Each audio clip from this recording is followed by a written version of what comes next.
kembali spesifik pada masalah SARS-CoV-2 atau COVID-19 ya. Oke. Tadi sekilas dari awal sudah saya sampaikan bahwasannya virus SARS-CoV-2 itu hanya terdiri bagian satu RNA. Nah, dia itu tidak akan bisa hidup mandiri. Nah, makanya dia perlu sel inang. Dulu bukannya awal-awal harapannya bahwa COVID-19 itu dia tidak akan menular transmisi dari manusia ke manusia. Nah, waktu itu hanya dari hewan ke manusia. Harapannya kayak dulu, kayak burung, ya, kayak SARS. Tapi ternyata kok bisa? Nah, kenapa itu kira-kira? Ada yang bisa jawab? Kira-kira yang udah bisa jawab duluan, nanti dikasih bonus. Bonusnya langsung dari Pak Dir. Oh, Pak Dir masih ada atau dari Pak Dir? Ya, dapat bonus dari Pak Dir ya. Oh, Pak Dir nembungin yang aku mentek kok dua. Ayo. Dokter Amin, ingin dikasih bonus nanti loh, bener loh. Nah, kenapa? Kok flu burung dulu enggak?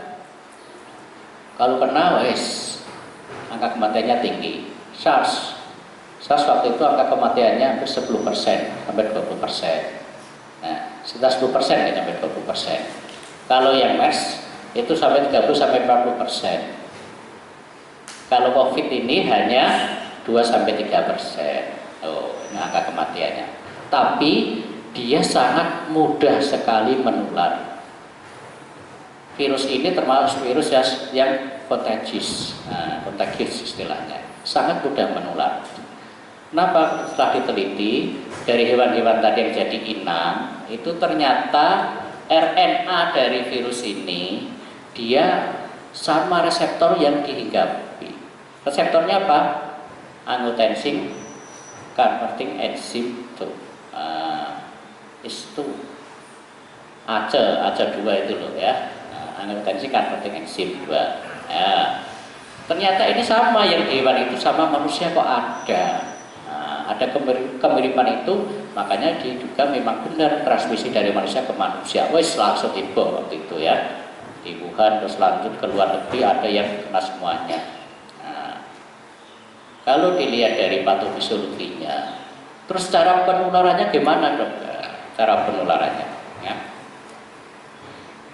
Virus corona yang ini, COVID ini, ya, sel targetnya paling banyak dia di saluran napas bawah.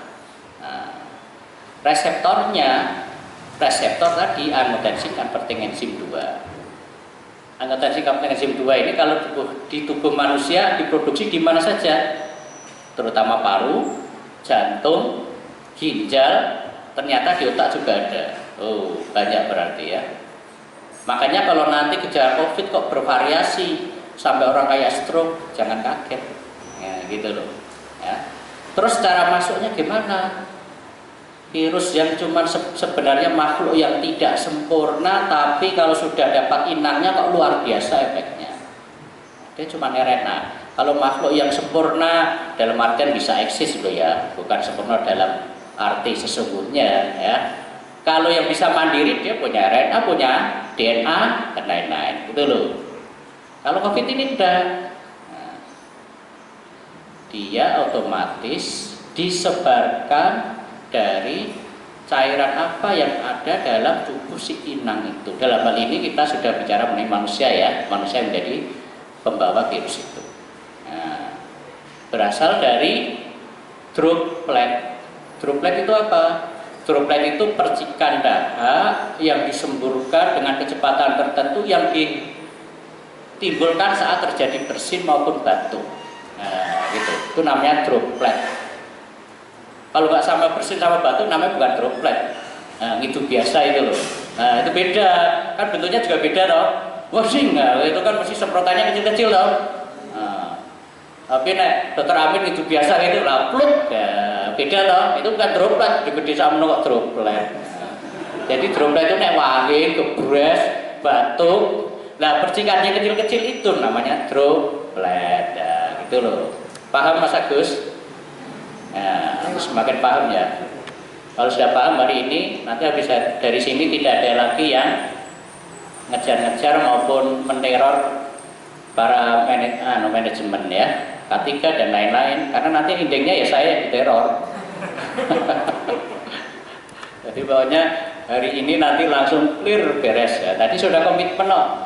Komitmen untuk sabar dan ikhlas apapun yang terjadi dengan COVID-19 itu ya. Terus ceritanya tambah asik lagi ini. Nanti semakin di dalamnya nanti semakin enak, nanti akan semakin paham dan semakin tidak takut wes toh. Terus percikannya itu nanti penularannya gimana dari virus. Percikan itu nanti akan masuk secara langsung maupun tidak langsung. Secara langsungnya gimana? Misalnya percikan langsung dari pasien yang punya mengandung virus langsung ke orang sehat. Misalnya ngobrol dalam kurang 1 meter berhadapan dekat-dekatan ya. Misalnya contoh yang gampang ya, Mas Agus sama istri, misalnya istri membawa virus, nggak mungkin Mas Agus ngobrolnya sama istri nggak dekat-dekatan toh. Nah, istrinya sambil waving, sambil nyemprot-nyemprot marahi Mas Agus misalnya, itu kan droplet. Nah, itu masuk secara langsung itu ya. Nggak mungkin pakai APD maskeran di rumah kok ya. Secara langsung. Secara tidak langsung dari misalnya si A yang membawa virus ini, dia misalnya mengeluarkan ludah di mana di jalan atau bres wahing tadi pas makan di warung Soeharti misalnya, atau tadi pas di parkir bres batuk ada di dropletnya itu ada yang nempel di sagak atau tiangnya itu. Habis itu nanti ada karya PDHI nyenggol, habis nyenggol tangan usap-usap. Kenapa kok selalu ditekankan cuci tangan, disinfektan, terus jangan usap-usap mata, hidung, mulut? Nah ini ada hubungannya. Intinya kalau virus RNA corona tadi, SARS-CoV itu masuknya ke mukosa, jaringan mukosa. Jaringan mukosa kalau manusia diantaranya di mana? Mulut, hidung, sama mata. Mukosa. Virus RNA-nya itu SARS-CoV itu kalau di kulit dia nggak akan hidup, cuman masih bertahan. Itu loh. Ya. Di kaki, di tangan, di leher, di badan dia masih hidup. Tapi dia nanti suatu ketika akan mati. Makanya perlunya harus selalu cuci tangan, disinfektan. Virus itu akan mati dengan disinfektan, alkohol 70%. Insya Allah ya. Makanya era corona ini kan selalu mungkin wisah-wisuh ya. Mang wijik Mas, mang wijik Mbak. Meskipun bar wijik mboten tiken dahar. Biasanya wijik wae jebule ra tikon maem. Wes. Malah seneni tuan rumah ya. Biasanya bar kon wijik kan SOP ini kan langsung ken dahar. Lagi ngaplo. Ada hikmah yang lebih besar itu. Virus yang tadi suatu ketika ternyata nempel kesenggol, misalnya ini ada virus tadi habis gebres misalnya ada karyawan saya ini yang pakai gini sok-sok, habis ini saya gini masuklah itu loh ya, paham ya kira-kira ya. Loh, dia masuk ke jaringan mukosa hidung, mata, mulut. Nah, virus yang masuk itu nanti tinggal mencari reseptornya di mana aja, tergantung yang kena. Makanya terus corona COVID itu bikin batuk, ya, bikin jaringan parunya rusak, karena di situ reseptornya banyak. Ya. Kadang kok ada yang diare, jaringan di usus juga ada. Loh. Kadang ada yang gini, mata merah atau belainnya memang ada juga. Intinya itu. Yang penting teman-teman harus memahami tadi patofisiologi cara masuknya virus tadi gimana toh. Kapan orang itu bisa tertular? Iya jadi pertanyaan ya. Jadi nanti nggak usah ada yang tanya ya. Kayaknya sudah saya jelaskan sejelas-jelasnya nanti ya. Dengan cara untuk memahami sejelas-jelasnya saya usahakan. Ya. harusnya nggak usah ada yang tanya. Kalau ada yang tanya berarti saya wedi. Nah, paling Mbak Pri saya nanti, saya tadi mau tanya ini, dok, mau tanya saya dikirain masih takut. Nah, ya, nanti harus jelas loh ya ini ya. Ya. Kapan itu sebenarnya virus itu nanti akan menimbulkan penyakit? Kembali ke pengertian virus itu sendiri. Virus itu kan nanti memang pada prinsipnya akan pasien itu akan, orang itu akan sembuh sendiri dengan sistem imun yang kuat. Nah, intinya itu. Virus itu akan bisa kita atasi, kita redam dengan sistem imun yang kuat. Nah, sistem imun yang kuat itu kompleks sekali. Ya. Memang kita tidak punya komorbid penyakit misalnya. Ya alhamdulillah rata-rata semua karyawan yang di RSI PDHI tercinta ini komorbidnya jarang sekali toh. Oh masih muda-muda bersemangat ini kok ya. Nggak ada yang usia di atas 60 toh. Sebenarnya tidak ada, masih muda semua ya. Nggak ada rasa takut. Sistem imun. Nah, jadi apa pengaruhi gimana virus itu akan menimbulkan penyakit, manifestasi penyakit? Satu, dari diri kita sendiri. Sistem imunitas kita. Selama kita sehat selalu, rajin olahraga, rajin namplek, rajin futsal, rajin jogging, rajin gowes, tidak penakut, santai, insya Allah sehat, sistem imun kuat. Faktor yang kedua lagi yang perlu dipikirkan yaitu faktor eksternal. Apa kira-kira? Viral load dari percikan dahak yang kita dapat dan dari sekitar kita. Banyaknya dahak yang kita dapatkan, misalnya yang bagian screening di depan misalnya, katanya kontak, waduh saya tadi kontak, berhubung pasiennya masih muda, kelihatannya kok Jamilah, saya kok gak bisa menjaga jarak 1 meter, misalnya apa ya, sopo kisah bagian screening ngarepe, itu rapatek keruwu ning nyedak. Mas Agus zaman biyen kali ya, zaman sebelum nikah ya. Jebule bosok pasiennya COVID positif, nambe bingung. Waduh, saya tadi nggak bisa 1 meter nih dok, nambe bingung. Jadi tergantung dari jumlah percikan dahak yang mengandung virus itu. Virusnya banyak enggak? Kan sudah disampaikan ke teman-teman juga manajemen ya. Semua yang kontak pasien siapapun, entah sudah confirm atau tidak, kan tidak ada yang tahu. Jaga jarak. Jaraknya berapa? 1 meter. Kok harus 1 meter? Ya memang itu sudah penelitian, nggak usah diayeli, ya, nggak usah. Ya diukur secara tepat ya monggo, kira 1 meter, aman. Dimungkinkan percikan dahak itu akan jaraknya sekitar itu, dropletnya, ya, minimal itu lebih aman. Terus kriteria yang kira-kira kontak itu seperti apa? Nah, nanti ada istilah OTG, ODP, PDP. Nah, ini bingung, salah, sosok kadang salah. Dok saya PDP, padahal ronsennya normal. Dok saya ODP, padahal tanpa gejala. Ini wong bingung kabeh isinya berarti. Duh, pada koncoku ini. Mau manajemen yang mana keliru. Dok ini PDP enggak dok? Ya.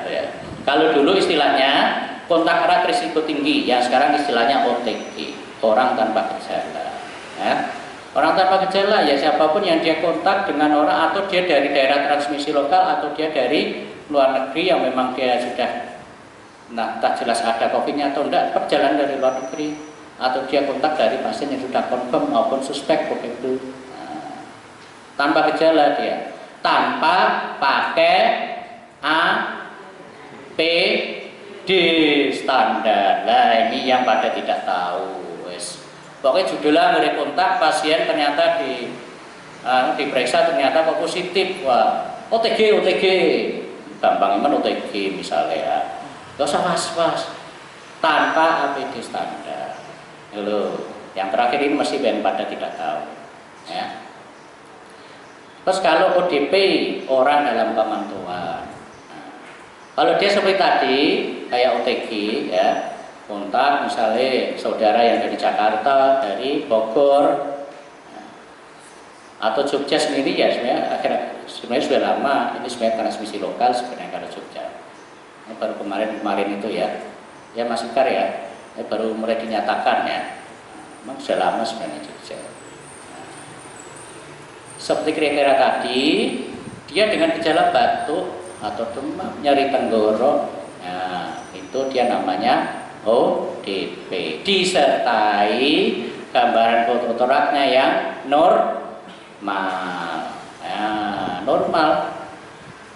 normal ini kadang-kadang subjektivitasnya tinggi karena bacaan sekarang ya maaf aja ya teman-teman memang dari radiologi akhir-akhir ini di pandemi COVID ini bacaannya itu lebih dari 70% itu mesti dari pasien klinis suatu itu mesti pneumonia.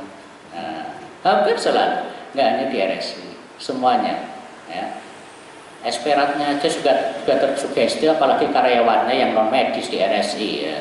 Jadi bisa dimaklumi ya teman-teman manajemen kalau gundah gulana dikeluhkan sama teman-teman pada bingung, pada parno, pada paranoid, pada suuzon, wes macam-macam. Mesti bacaan. Padahal dulu sebelum era pandemi itu kalau minta bacaan pneumonia ben klime dhuwur ya elera elok ya Mbak. Aja dikandani lho, ini ada radiografernya ya. Diomongin karo Ustaz Nur. Ya makanya nyatanya seperti itu kok. Ya omongnya ra apa-apa wis ben. Ya, tujuannya biar nanti berkelanjutan gitu loh. Kalau pandeminya selesai, bacaannya ya pneumonia, berklaimnya lumayan itu loh.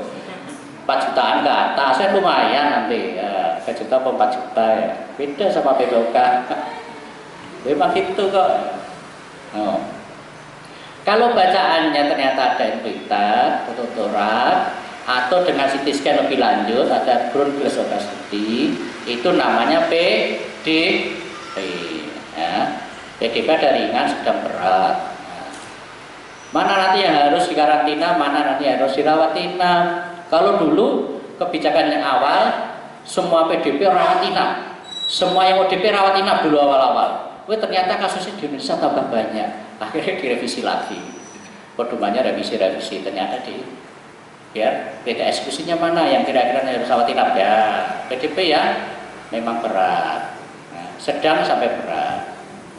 Terus ada pertimbangan tambahan, kadang ada OTG, rapid positif kemarin ada rujukan karena pasien tidak bisa dimungkinkan untuk karantina wirawiri. Kalau teman-teman kita ya dan dari jamaah tabligh ya, sebagai salah satu contoh misalnya tadi yang sangat berperan menentukan kita kena penyakit atau tidak, itu misalnya sistem imun.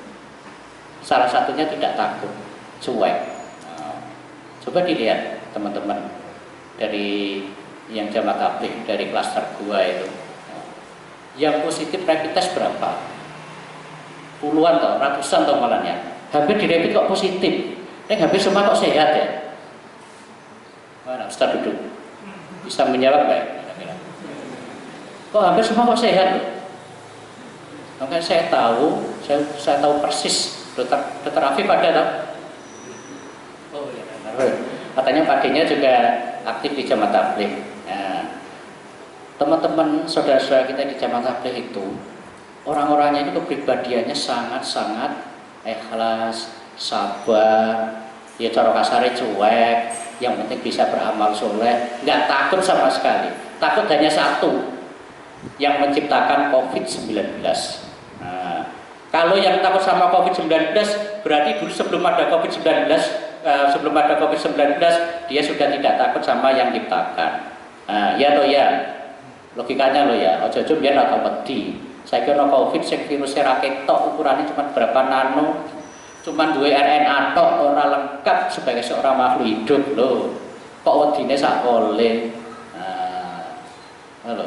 Teman-teman kita yang di jamaah tabligh itu luar biasa ya. Nggak ada yang takut, contohnya teman-teman di sini yang dikarantina di sini nggak ada yang takut, dia cuek berapa kali. Kalau nggak percaya, ayo KKP di level 3 masuk ya, percaya KB loh. Nggak percaya akan lebu ya. Dokter Afif siapa nggak percaya nanti didata ya, sediakan hazmat dan lain-lain, masih cukup loh. Saya wedi-wedi terutama ya. Nanti kalau ada pertanyaan ya, ada teman yang lagi tanya ya, Dr. Rizka, Dr. Lulu, siapapun, ayo ke Pak Gir juga tanya, ya wes kayak tanya saudara kita yang cepat bagaimana cara menghadapi COVID. Nah, tak wenai gratis APD lengkap level 3 gitu ya Pak Gir ya. Nek cek wedi wae takon wae. Contohlah saudara kita itu. Itu loh. Sistem imun itu paling utama. Kedua tadi paparan ya. Terus paparan yang perlu kita antisipasi gimana? Yang namanya kontak, kalau kriteria dari CDC atau WHO ya, ada yang menyatakan jarak kurang dari 2 meter, ada yang menyatakan jarak kurang dari 1 meter, nah, tetap dipakai jarak 1 meter dan kurang dari 15 menit. Nah, makanya kalau teman-teman yang tugas di sini di depan atau pendaftaran atau di poli ya, jangan terbiasa screeningnya terlalu suwe. Mbok pasiennya ayu, sing screening cek single ya.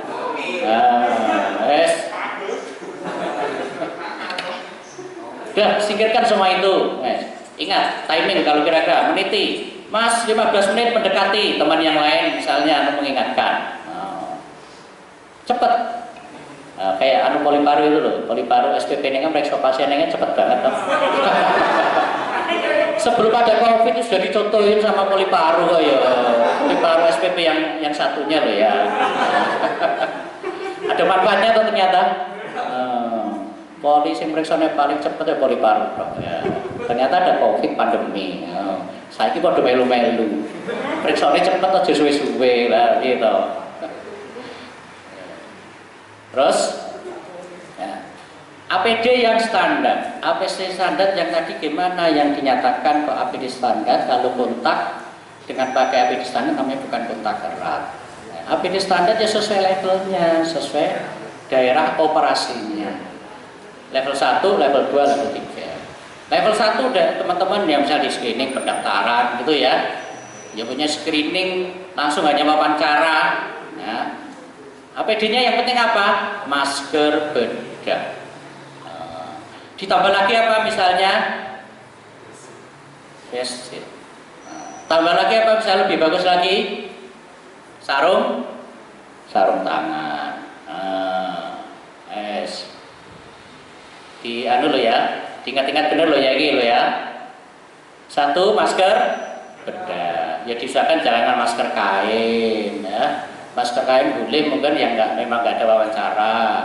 Kemarin sama tim manajemen yang jawabannya sangat salut ya, sama Al-Ustadzah Budaniah. Nah, kok pakai masker kain kalau yang rumah sakit kan udah masker bedahnya biar untuk teman-teman yang kontak langsung dengan pasien lu. Jawabannya manajemen sudah sangat luar biasa, mulia sekali, ngono kok jadi protes wae to. Ayo, saya protes si sopo to ya jane kok bangetan ya. Kayaknya nggak ada yang di sini ya.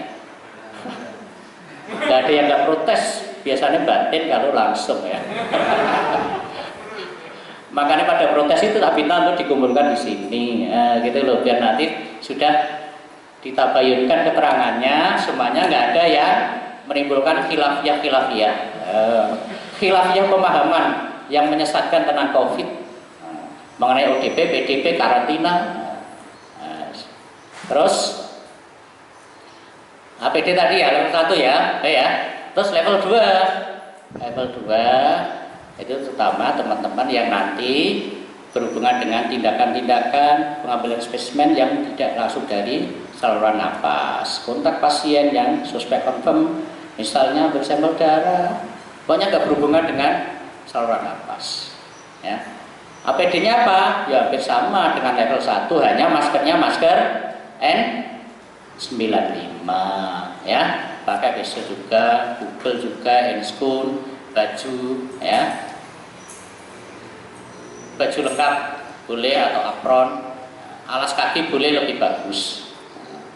Terus APD level 3, teman-teman yang mau langsung dalam isolasi berhubungan langsung dan pengambilan sampel yang swab atau misalnya yang perlu tracheostomi atau perlu intubasi atau perlu mungkin bronkoskopi, ya itu ya. Level 3 apa? Seperti yang ada di ruang COVID.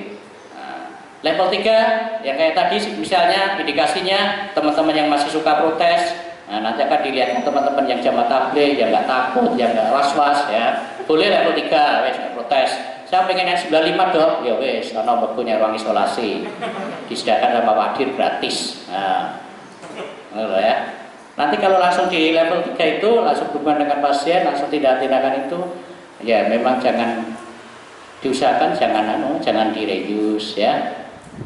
Untuk yang tidak berhubungan dengan tindakan respirasi boleh ya. Itu ya Pak Dir ya. Sebenarnya insya Allah N95 kan stoknya tidak terbatas banget ya. Memang saya teman-teman yang langsung di lapangan ya, lapangan COVID. Jadi ojo meri sing level 1 yang di depan-depan atau di pendaftaran ya. Insya Allah kalau tadi sudah tahu patofisiologinya, caranya masuk aman, nggak usah takut. Kalau nanti ternyata pendaftaran atau screening kok ada yang kena, nah itu saya curiganya satu, sistem imunnya jelek, sistem imunnya drop gara-gara apa? Pintar jawab ya Mbak Anita. Takut, cemas, gelisah. Yes. Kedua apa? Kenanya nggak di RSI PDRI. Di mana? Terus pokoknya negar metu apa aktivitas kebiasaan sendiri misalnya sudah dianjurkan untuk cuci tangan, sudah dianjurkan untuk disinfektan, hand hygiene, ngeyel misalnya, atau keselimur, teledor, lupa, lali, kesupen, akhirnya ya gitu kena. Atau di luar perjalanan mampir-mampir, mampir-mampir gak hati-hati, oh mau buka puasa mampir dulu, Bu Agusnya minta dibeliin apa ini tambahan lauk. Pak Agusnya mampir dulu, Pak Agusnya saya nongkrong biasa meja nopo langsung wes demo apa hidung mulut kena, besoknya laporan 4 hari 5 hari laporan ke manajemen. Saya kok batuk-batuk, kemarin saya ikut pasien yang COVID suspek itu, saya ikut berdekatannya padahal mau ngotok baru langsung melayu, padahal itu yang coba rumah sakit. Gitu loh ya.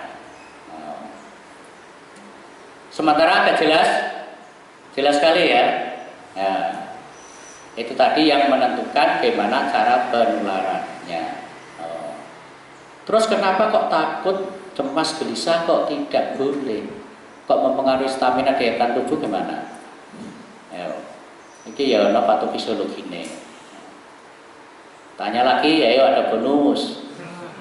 Yang kemarin ikut saya jelaskan sekilas. Kenapa? Ini ada ilmunya juga. Orang takut, cemas, gelisah, dia akan merangsang pelepasan mediator arginin vasopresin. Dia akan dialirkan ke hipotalamus, ke otak depan. Otak depan dia akan merangsang sel khusus POMC, proopiomelanocortin. POMC ya Mas Agus ya. POMC itu akan memproduksi 3 hormon. Salah satunya ACTH. ACTH kalau yang orang HD familiar nih. Dokter Emi masih familiar ya ACTH. ACTH ini akan ke peredaran darah menimbulkan memproduksi hormon kortisol. Hormon kortisol ini nanti yang akan menekan fungsi limfosit makrofag sebagai sel pertahanan. Loh, bahayanya orang takut, gelisah, cemas berlebihan ya. Padahal RSI manajemen sudah memberikan vitamin. Vitamin C raketan 50 mg berapa tablet minumnya sehari. Wis pokoknya vitamin mesti WNI ya. Kok diprotes meneh. Ini harusnya dosisnya 400 itu Pak Dir. Kok men 50 misalnya. Ya apa-apa mesti kayak vitamin ya. Itu sangat berperan. Buatan protes dok. Tidak protes ya dok. Tidak boleh protes pokoknya ya. Sudah dikasih itu. Sebenarnya asupan yang paling bagus selama orang itu staminanya bagus, dari alami sudah cukup sebenarnya. Buah-buahan, apapun yang mengandung vitamin C untuk imunitas, olahraga. Kalau ditambah lagi ya dari obat-obat vitamin itu ya bagus, lebih bagus juga. Kalau enggak ya enggak apa-apa, hukumnya sunnah. Sunnahnya enggak sampai sunnah muakkad ya. Mas Agus ya. Boleh. Kalau asupan sekarang buah-buahan kan banyak toh. Udah cukup. Nah, tuh. Terus masalah pemakaian APD. Nah, kalau APD yang paling simpel untuk masker bedah ini loh ya. Nah, kenapa kok masker bedah sudah cukup? Masker bedah ini kan jangan kebalik loh ya. Ada bagian yang hijau ini loh. Hijau terus ada lipatan yang ke arah bawah. Ini yang di depan sok kadang yang kebalik loh. Kadang iseng gak ngerti fungsinya. Wah, asalnya pokoknya nganggu but sing iki yang jero, sing putih di luar. Ini memang ada pelapis, ada waterproofnya. Apa fungsinya? Kalau ada percikan droplet, ya, misalnya yang pakai orang sehat, ada pasien set nempel di sini, dia nggak akan masuk. Halo. Kalau yang pasien sendiri, misalnya batuk, dia mengeluarkan droplet, dia tidak akan tembus keluar. Itu loh maksudnya. Nggak akan tembus, nggak percaya. Tapi sobong itu riait kamu jeruk. Nanti tekan rampung mulai Pak RSI demblok terus ya. Apa sebenarnya ora percoyonan bae. Karyawan RSI PDHI. Ora percoyonan karo ngeyel, ning insyaallah ora ya. Insyaallah ya. Setelah pertemuan siang hari ini, insyaallah ya. Jadi insyaallah aman ya. Selama sudah pakai APD standar ya APD standar sesuai dengan tempat untuk bertugasnya. Nah, itu loh. Diantisipasi makanya kalau dari misalnya dari rumah sakit ya, meskipun dari rumah sakit sudah disediakan disinfektan. Ya sekarang baiknya manajemen ya, disinfektan jangan sampai terlewatkan ya. APD yang lain masker bedah misalnya untuk saat ini insya Allah kan kecukupan toh. Bu Esti, bedanya apa toh? Oh ya oke katanya. Sampai manajemennya pakai masker kain loh, kurangannya ya. Oh, masker bedah N95 juga untuk teman-teman yang level 2 yang level 3. Level 1 aja meri meneh ya. Aja meri, kok was-was. Nggak pakai N95 gimana ini dong? Nah, saya kena nanti. Nah, kenanya mesti bukan karena itu tadi. Karena yang tadi saya ceritakan gitu loh. Ataupun petugas medis yang ada level 2 maupun level 3 sudah pakai APD standar ya ada yang kena ya. Kemungkinannya itu tadi kenanya. Pas saat di luar itu karena agak teledor atau lupa nyenggol di mana yang tadi kena percikan orang yang karier mengandung virus kesenggol nggak cuci tangan. Nah, kalau percikan kotoran di tangan itu kelihatan harus pakai air mengalir ya, deterjen. Nah, kalau misalnya nggak kelihatan ya cuma kata nyonggol tapi nggak ada kotoran toh cukup hand hygiene ya. Jadi antisipasinya itu ada hand hygiene dan respiratory hygiene. Respiratory hygiene, sudah tahu toh? Etika batuk, ayo udah habis akreditasi ya mesti hafal ya. Caranya gimana? Ya. Itu respiratory hygiene. Nah, terus yang kedua hand hygiene itu selalu dibudayakan ya. Ada yang 5 langkah, 6 langkah, terus ada 5 momen itu. Nah, dipraktekkan benar. Insya Allah tidak akan kena. Kalau ternyata kena ya qadarullah. Gitu. Kok cuma nuntut aku tapi lo ya nuntut pada dokter SPP ini. Oh katanya gak akan kena dong. Wis qadarullah ya. Nah, harus diterima dengan sabar, dengan ikhlas ya. Tapi kan sudah ikhtiar loh. Intinya baju yang dibawa dinas di rumah sakit, terus nanti sampai pulang ketemu anak istri. Jangan baju yang sama. Nah, gitu nek sing single ya wis karepmu kok ngareng go stalin apa kena. Sing penting aja mendolimi kanca-kancane. Ya. Peh orang mulai sapa-sapa mulai malah mulai kanca-kancane. Aku 2 Agustus. Aku berkontak karo pasien Covid. Ya aja ngono ya. Itu memang pentingnya untuk menjaga hand hygiene dan higienitas badan semuanya itu ya. Apa yang tersentuh di tubuh kita dia tidak akan menimbulkan penyakit ke dalam tubuh kalau dia tidak tertransfer ke jaringan mukosa ya, jelas sekali. Nah, oke. Sementara kayaknya itu sudah mau jam 1 mau praktek masjid terbiasa on time nanti telat 5 menit wis digoleki wae karo perawate. Biasanya on time Neng on time ya periksa cepet, on time balik.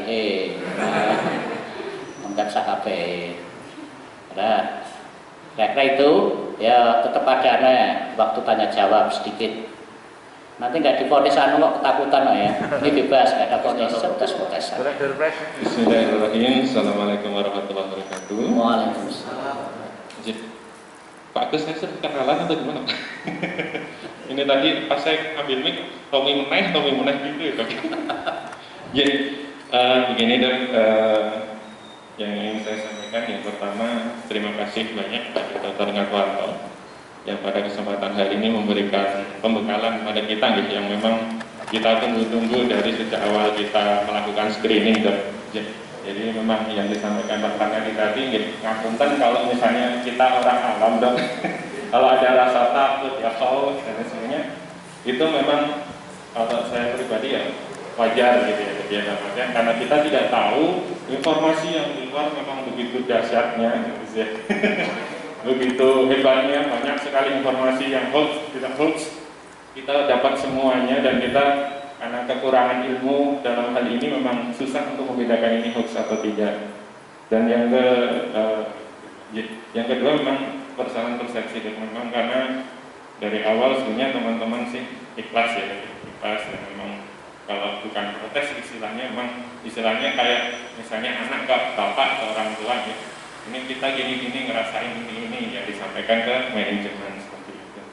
Nah ini yang saya tanyakan dok. Jadi tadi Dr. Ngatwanto menjelaskan bagaimana proses penularan, yaitu droplet dari bersin maupun batuk. Nah ini yang saya belum mendapatkan jawaban, baik tanya langsung ataupun browsing ya. Itu apakah ketika kita berbicara biasa, itu apakah bisa menghasilkan droplet dengan jarak 1 meter, ataupun ketika di screening keluar kan ada angin dan sebagainya. Nah, ini apakah bisa dijaga? Lalu yang kedua, kita perlu berpikir visioner ya dok ya. Ketika nanti, kalau sekarang kan sepertinya belum ada status zona status merah di Jogja ya. Kalau salah mohon diluruskan. Nah, ketika nanti zona Jogja ini menjadi zona merah, karena dari minggu lalu di Jogja data yang dari Dinkes ya, Dinkes Kota, Dinkes DIY menyampaikan sekitar 197 atau lebih itu kan masih dalam proses pengecekan baik rawat inap maupun rawat jalan, pengecekan cek labnya. Nah, ada 700 kalau nggak salah itu yang di Prambanan pemudik. Nah ini kan kemudian asumsinya dalam 2 pekan ke depan akan ada ledakan lagi dong. Nah kemungkinan ketiga, apakah nanti ketika misalnya nih ya kita berdoa saja nih, moga-moga tidak, ketika ada ledakan seperti itu hingga akhirnya Jogja menjadi zona merah, hal seperti ini apakah nanti membuat keputusan tim screening tetap dilakukan? Karena asumsinya berarti semua orang Jogja adalah ODP, lebih dari itu PDP. Nah itu yang kedua. Yang ketiga, ini saya memberikan semangat ke teman-teman tim screening ya. Jadi teman-teman tim screening ini kalau kita bisa katakan adalah pahlawan. Kok bisa? Bisa, karena pertama dengan adanya tim screening kita bisa menghemat APD yang dialokasikan untuk teman-teman layanan. Hanya kita saja yang menggunakan masker bedah misalnya, tidak perlu sampai di dalam. Terus juga yang lain-lainnya. Tepuk tangan dulu untuk tim screening. Ya semoga ya tadi disampaikan oleh Dr. Ngatwanto ketika kita meninggal ya, tapi jangan ya. Meninggal karena screening ini, karena kita screening karena COVID akhirnya kita jadi syahid. Itu juga pahalanya besar di sisi Allah ya. Tapi kita berdoa syahidnya yang lain aja ya Dok ya. Apalagi kalau saya sih masih jomblo. Promosi. Kalau Pak Agus atau yang lain yang punya istri ataupun putra di rumah, sebenarnya ketakutannya adalah double ketika nanti kena COVID, nanti ke rumah juga membawa dan sebagainya. Itu yang mungkin selama ini terjadi. Nah, ini tadi disampaikan oleh Dr. Ngatwanto untuk tingkat 1 tim screening itu ada tingkat 1 untuk penggunaan APD-nya, yaitu masker bedah dan face shield. Itu yang utama ya, benar ya? Nah, ini saya lihat di beberapa layanan, karena tadi disampaikan tim screening dan juga pendaftaran kasir seperti itu, ya. Nah, saya melihat teman-teman di pendaftaran dan kasir ini masih menggunakan masker kain. Masker kain. Nah, ini mohon untuk kebijaksanaannya, karena kasihan juga teman-teman di layanan ini kalau hanya pakai masker kain, entah memang tidak tahu karena memang belum ada pembekalan sebelumnya, atau memang masker kita kurang. Nah, ini kalau memang masker kurang, mungkin teman-teman layanan bisa dipahamkan juga, biar tidak ada gejolak. Seperti itu, Dok. Jadi ada 3 ya, itu tadi. Terima kasih. Assalamualaikum warahmatullahi wabarakatuh. Waalaikumsalam. Langsung aja, keburu lupa nanti pertanyaan Mas Tommy. Ya, yang tadi ya, intinya apapun yang keluar dari saluran napas produk gitu ya, bisa menular. Nah, kalau nempel, misalnya tadi nggak jadi droplet, pasiennya meludah, nempel di mana atau wahing di nempel, nah virusnya kan nempel itu. Kesenggol aja gitu, tangan itu udah nempel, apalagi kalau misalnya bicara biasa ada percikannya, tapi bukan percikan, bukan namanya droplet. Droplet itu ditimbulkan dari proses bersin batuk. Nah, bersin batuk kan nanti ketika vokalis daerah situ saluran kan menyempit kayak cairan dari saluran napas, dia melalui saluran yang sempit, dia akan kan terpecah kecil-kecil tuh. Itu namanya droplet. Nah, kalau bicara biasa ada mungkin kadang ada persiapan dikit tuh. Nah, asumsinya dia bukan droplet karena perbedaan di bentuk partikelnya dan jaraknya. Ya tetap menular, intinya menular ya, apapun yang keluar ya, mengandung virus entah langsung atau tidak langsung, tadi nempel dimanapun ya. Terus mengenai transmisi lokal ya, sebenarnya transmisi lokal itu sudah dari beberapa saat yang lalu. Hanya sebenarnya wallahu alam soal apa jadi pertimbangannya dari pemerintah DIY ya. Jadi dari polanya itu sudah memang sudah mengarah ke transmisi lokal. Jadi tim screening itu sudah seakan-akan sekarang men-screening daerah transmisi lokal. Kalau nanti dinyatakan transmisi lokal, maksud tim screeningnya mandek. Ya, berarti nggak logis toh. Berarti tetap lanjut ya Mas Tommy ya. Ya tetap mau seakan-akan sudah transmisi lokal loh dianggapnya, tapi cuma belum secara resmi. Karena kisah dari teman saya kemarin yang pernah positif ya, itu generasi 1 atau generasi 2, kemarin awalnya sudah heboh di Respira, itu sudah kena paparan duluan. Satu pasiennya sudah confirm teman saya sendiri, karyawan di bagian pendaftaran. Nah, itu semua sudah pakai APD. Respira itu sudah rajin, disiplin pakai APD. Nah, waktu itu ada pasien yang periksa di situ, terus periksa di luar, masa itu ternyata di ranah, terus PDP confirm di swab positif, di tracing lah, tracing atau tracking istilahnya sama aja ya, bahwa tracing atau tracking, nah, dilacak semuanya, semuanya yang kontak siapa, ya akhirnya 1 kena, yang dulu sempat heboh di di medsos tuh, nah, katanya security, bukan security, pendaftaran. Berhubungan dengan COVID itu masih heboh. Akhirnya heboh jadi misinformasi, miskomunikasi, misinformasi. Wes mesti itu. Nah, intinya itu tidak dapat dari kasus impor. Ya, sudah lama mengarah ke kasus sudah. Di tracing semuanya. Ya, alhamdulillah itu kayak nggak ada yang positif ya. Di rapid ya nggak ada yang positif, bagus-bagus semuanya. Ada yang biasa juga timbul kegaduhan ya. Nggak kayak di RS juga, atau di sana pun juga ada yang batu-batu mendadak, ada yang batuk, ada nyeri tenggorok, sampai ada yang diopname, ya alhamdulillah negatif di swab. Nah, berarti tadi dugaan yang dari saya analisis tadi loh ya, kemungkinan dapatnya bisa di Wah, logikanya kalau pendaftaran aja ada yang positif, harusnya perawat yang nancy, perawat yang langsung kontak harusnya dapat toh.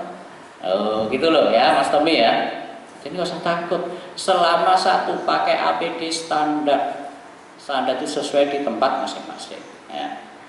Dia teman saya itu sudah senior 50-an, pakai APD-nya rajin, mesti nggak pernah lepas dari masker bedah. Jadi ternyata nggak ada yang positif, termasuk saya itu kadang mempunyai alergi juga ya, dokter Emi, kayak dokter Amin, siapa ya yang punya alergi juga. Teman-teman banyak yang di RSI punya alergi. Batuk muncul, kecapean muncul, pas era pandemi kabeh dong heboh. Wah, ini Romanto ini galer, kayak ODP apa ODP. Loh, tapi untungnya kalau di Respira itu saya sakit itu pada nggak percaya gitu ya. Ya di situ tracing itu harus aku yang ada gejala ya. Mas saya nggak percaya itu. Malah di ronsen nggak di CT scan, teman saya nggak tanpa gejala OTG mandul di ronsen di CT scan. Oh. Wis pokoknya ini dokter Rantai selalu sehat, waktu sidik biasa loh, gitu loh. Malah saya nggak kena screening malahan, kadang saya batuk, kadang demam, kadang kalau capek seperti itu. Nah, atau misalnya pas agak kambuh paparannya AC saya nggak kuat, kadang batuk. Terus kemarin ada paparan lagi, pasien rutin di poli, dirawat inap, di GD, di tempat lain jadi PDP. Kenapa? Karena ada di ronsen pasiennya ketok sesek, memang pasien rutin PPOK, ada CPC, pulmonal, di foto putih biasa bacaannya pneumonia. Masih PDP toh, ya, di luar dia nggak tahu lewat perjalanannya masih PDP. Ternyata dicek katanya positif tapi lemah, sebab penyakitnya negatif. Di tracing pun juga, ya alhamdulillah nggak ada yang positif, nggak ada yang kena. Intinya satu, pakai APD, insya Allah. Kan sudah jelas tadi patofisiologinya tadi ya Mas Tommy ya. Patofisiologinya tadi, proses terjadinya infeksi tadi kan jelas toh. Ya, insya Allah nggak akan kena. Teman-teman juga yang dirawat inap nggak usah was-was ya. Baju terbatas, intinya tadi baju misalnya Mas Tommy yang dipakai tadi di screening, nanti jangan dibawa pulang, ganti bawa baju. Saya kan harusnya pakai motor, jaknya penuh dengan baju bersih. Sampai saya nggak pernah pakai sepatu malah sekarang itu. Saya nggak pakai sepatu di Respira pun saya dinas pagi itu nggak pakai sepatu, sendal karet, nanti pas mandi langsung tak gosokin nganggo sabun. Nah, biar mati kabeh virusnya, sampai mangkel lah kadang. Sabar dong. Ya sabar. Oh ya termasuk orang sabar ya. Ini karo virusnya loh, orang karo liane, nggak masuk kriteria itu Ustaz kan nanti. Cuman sama virusnya, motornya kok kena papar langsung bersih, dicuci. Anak mobil selalu bawa mobil tuh, lah nyuci piye kok. Ngenteni ditekan, ngenteni hand sanitizer ya. Sak botol iso entek kok kelapin yang jero mobil interiore. Waduh. Ya sekarang saya ngalah. Saya ada 2 mobil, satunya saya pakai khusus di rumah, full lockdown, karantina total. Anak-anak kalau pengen jalan ya wes pakai satu itu. Yang satunya pakai saya sama istri. Nah, kalau saya pas istriku Sabsito ya wes saya rela untuk naik motor enggak apa-apa. Malah sekalian ini orang mampir-mampir Mas Agus. Malah enak. Ini mobilnya telu jadi ya mobil kali ya. Ya mobilnya mau ngeluru ya dia benar. Ya intinya itu ya, pokoknya apa yang dipakai kira-kira kontak dengan pasien, nyampe di rumah ganti, wes, nggak usah eman-eman, baju wes apapun, pakai kaos apa pulang mandi, mampir dimanapun, di kamar mandi yang mana, wes, yang penting ganti baju, dibersihin semuanya, wes. Habis itu mandi ya terus jangan nyenggol-nyenggol apa yang nggak perlu disenggol, itu bisa kena lagi infeksi, ya, itu ya Mas Tommy ya. Terus tadi misalnya saya hanya kucikan tadi, terus ngobrol sindir-sindiran kucikan itu nggak apa-apa, biasa aja. Saya dari dulu memang kayak gini, nggak usah dimasukkan ke hati ya Mas. Nggak usah dimasukkan ke hati, nggak usah dimasukkan telinga kiri, masuk telinga kanan, mendat baik. Nah, kalau mendat ya gulai toh, wes dul langsung hilang. Malah loro hati itu. Nggak usah dimasukkan telinga, wes nggak usah ya. Itu kalau sama saya. Imunnya turun. Saya imun saya kuat juga. Amin. Ya toh? Terima kasih. Ya, ada ya. Wes jam 1 luwih yo. Bentar. Yang Mas Tommy yang tadi mungkin perlu saya klarifikasi ya. Untuk pendaftaran tadi kalau boleh pendaftaran mana biar nanti kami juga cek di lapangan ya. Kalau saya di UGD. Di UGD ya, pendaftaran UGD gitu. Di Sipagi panjangan nemu ya. Kalau nggak baju disediakan itu loh apa? Plastik. Apron itu ada atau Pak Dir ya? Nah plastik kan murah dah itu. Ya minimal itu, wes. Kalau baju panjang, daun panjang kan susah toh nanti semua pakai karyawan lo piye lo. Sing jadi ya sopo ra ono toh. Ya yang terkait masker kain tadi. Oke, nanti kita konfirmasi ya.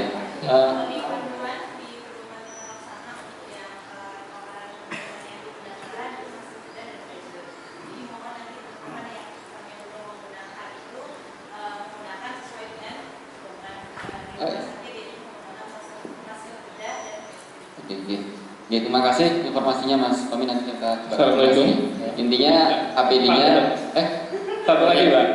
enggak, ini belum selesai. Semangat banget loh, sangat lagi.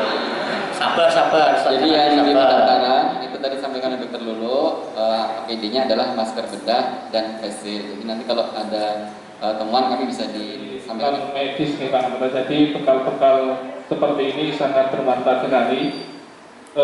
Yang ingin saya tanyakan tadi untuk misalnya tim screening, saya ngomongin tim screening ya, tim screening ada level 1, APD level 1, jarak 1 meter, kemudian kontak tidak lebih dari 15 menit. Apabila ada salah satu misalnya yang tidak sesuai, misalnya kita tahu sendiri bahwa screening dilakukan di depan, suatu ketika hujan deras, angin gitu ya Pak Ketua. Jadi kontak kita tidak mungkin 1 meter, kita ngomong, kita teriak-teriak, kita tidak mungkin. Kita mendekat, apakah memerlukan APD tambahan? Untuk pertanyaan yang kedua, beberapa kali ya misalnya kita masih sering sholat di jamaah di masjid, atau kita membawa uang atau apapun itu Pak Ketua. Terus ada tips, yang penting nanti di PP virusnya mati. Apakah itu benar? Dengan temperatur panas dijemur itu virus tersebut, misalnya kita bawa sajadah, di sajadah itu virusnya akan mati. Mohon penjelasannya. Assalamualaikum warahmatullahi wabarakatuh.